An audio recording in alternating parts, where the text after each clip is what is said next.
Welcome back everyone to week number 7 of our Master Duel Challenger Cup format. We are analyzing all the winner lists once more. I myself made top cut in 3 Challenger Cups this week as well, so that should tell you that you are able to top in those cups too. So definitely make sure to take that information you're getting from this video and then go play yourself in the Challenger Cup that are happening this week, because there's more action still going.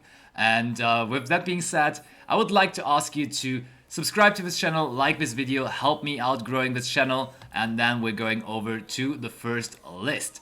Schattenspieler Cup, 64 players, and Seda won it all, and that's his list. He played the good old Malfmech strategy, which has been taking over, and when I'm looking at the list, we see that he's like playing a higher count of crossout targets, because he's playing one Droll, one Ghost Spell, one Veiler, one Nibiru, one Impermanence. He's like not really focusing on the hand traps, but he's playing them anyways. And then Arcfiend Eccentrics is also a card that is a very, very well-known small world bridge, and small world just in general being a very, very heavily played card. Also, double trap card is something to note, of course.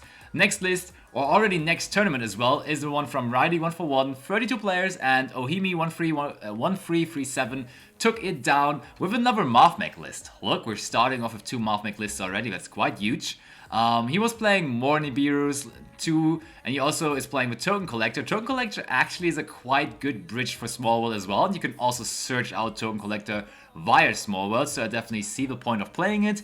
And then also just a bunch of hand traps and the one big backer removal in the main deck as well. Also Parallel Exceed, we didn't see that one on the last list. That card is of course also a great extender all around. But that wasn't the only list from Mohimi. He also sent me this list, and this is a little bit shaken up, but it's not too different, I would say. It's very, very, very similar to the first one. And then he also had a Sword Soul list he could play. He was like, hey, when I'm playing versus back row, I want to have a back row orientated deck to have in my arsenal. And you see, Triple Cyclone, also the Droplets, Feather Dusters. He is prepared to go second with this list, so Sword Soul is still a very, very valid going second deck all around.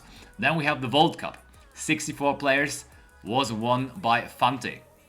I can tell you, I made, well, let me not lie, I think I made top 8 in this one. But let's look at the list from Fante first. One thing that's standing out to me is the one Lava Girl in the main deck. And I mean, the general standout thing here is that Fante has won his 10th Challenger Cup or something. This guy is in here every week, sometimes even 2 times a week, and he's just crushing the Master Duel the Master Duel competition. So when it comes down to Master Duel, this guy really is the talk of the town. And if you're facing this guy, and if you're already looking at the pairings and there's Fante, you should be afraid, because this guy, yeah, he's not joking around, he's just beating everyone. Yeah, and besides that, he's playing the Final Sigma, which is not super standard. And he's also playing the Nibirus and triple Ghost Spell. I really like Ghost Spell, because in Malfmech, Ghost Spell just makes sense. You need to resolve your trap, your Super Factorial. And your opponent could have cards like the good old DD Crow, Called by the Grave, and stuff like that to stop your trap. And you want to have Ghost Spell for that, because this card stops both of those scenarios, so I really like playing Ghost Spell. And he told me, hey, this was a small cup, I played a bunch of lists, so he sent me all of them. Here we have his Runic list that he played as well. It's just 4 top cut, 4 going first. I think we featured it before. Not a whole lot different than the last time. Messenger of Peace, of course, giving everybody nightmares. But I've been using like a similar list, and Runic is just very, very strong, let me tell you that. And then we have one more. It is the Striker list that he used. Of course, a going second list with Lightning Storm, Raigeki, Feather Duster, and Cosmic Cyclones in there. If you're playing versus Runic or something, this deck is certainly a good pick, but it's all around a pretty good pick going second, and I definitely think that Striker right now is a deck that you should definitely consider to play. And even more coming, of course, this guy is known to play Sword Soul. He is feared of a lot of players for his Sword Soul deck, and he's usually playing going second Sword Soul, and this is another time where he's doing that. He's maining the Lightning Storms, he's maining the Droplets, and he will always be fine with a going second scenario with those cards in the main deck. And then, yeah, his main decks, I talked about this before, are good old Despiar and also the good old Sword Soul list that we just talked about. He now added Malfmech to his arsenal, which we saw as his first list, but this is just his basic list. A lot of cards, 54 cards, and a super unique going second approach as well. He really values those board breakers, those forbidden droplets and lightning storms. I can't pressure it enough. You need to be prepared for different scenarios in a best of one format. And this deck looks like it could definitely perform very well going first and going second. So I think it's a super solid list for the best of one Challenger Cup format that we're in right now. But that was all the lists from Fante. Let's go over to another big winner of the Challenger Cup series, Leo Apre. Not the first time we're featuring him either. And not the first time we're looking at his good old Numeron list. He won the 32 player cup by ambush, which with what looks like a pretty standard Numeron list. But I watched the tournament and I can tell you, this guy is not just bringing this list when he is going second, when he knows that his opponent is going to go first and top cut. He's bringing this randomly. Like in Swiss, he will play this randomly. In top cut, when he actually lost the game, he will sometimes just pick this and let his opponent start because his opponent will not be able to prepare for that. He's an absolute madman and he plays this a lot and it works out like a charm for him. But he also has his Marthmech deck prepared. This looks pretty similar to the one from Fante. The main difference is that he's maining Gammas, and besides that, nothing too crazy, of course. One token collector in there again. And then we go over to the World Cup with 32 players. That was won by Naruto. And I know this list by Naruto by heart and soul because I played this guy in the finals. I was in the finals here. Wasn't able to take it down though. Kind of unfortunate, but what can you do? I still got my prices, which is pretty nice. And it's a Despia list that... and I have to say, I wasn't aware of that, but so many Despia lists that are running around right now are playing Super Polymerization. Like almost all of the lists that we're looking at will be maining Super Polymerization, which is quite cool. And also... the Vertiate Conda is something that some people play. Most of them actually decide against it, but here our friend Naruto decided to play it. Then next off, the 128 player cup by Fafar, and you can already see it. Fante, of course, winning 2 more Challenger Cups this week. This is just the same runic list that we saw early on, so we can skip it right away. And the striker list is also still the same, but it worked out again. This time, he also played the Swordsoul list, and he told me he did not play the Marthmech list at all, so he's back to his general stuff, but he changed up his Despia list a little bit. He actually went down in card count because he usually was playing like 50 cards something Despia, but now he lowered it quite a bit. He's not playing the Lightning Storms and all that kind of stuff anymore. He condensed the list to a smaller, probably more consistent package, and this is what he ended up with for that. But another W for the Grandmaster himself, Fante. I can't wait to meet this guy one day, to be honest. Then, 256 players, Joshua Schmidt, Luca took it down. And Luca, I have to say, when I saw your list first, I was a little bit surprised. Because this list is a bit weird, if you ask me. The field spell, I can get behind. A couple of people are playing it, most of them are not. But I do get the logic behind playing this card for sure. But then, when I look at some other stuff, in the extra deck mostly, I was like... how can you play Brigand and Sprint and only 1 Lubalion and 1 Guardian Chimera? I was like, how is that ever working out? Like, don't you need a second Guardian Chimera? Don't you need a second Lubalion in so many scenarios? He didn't need them apparently.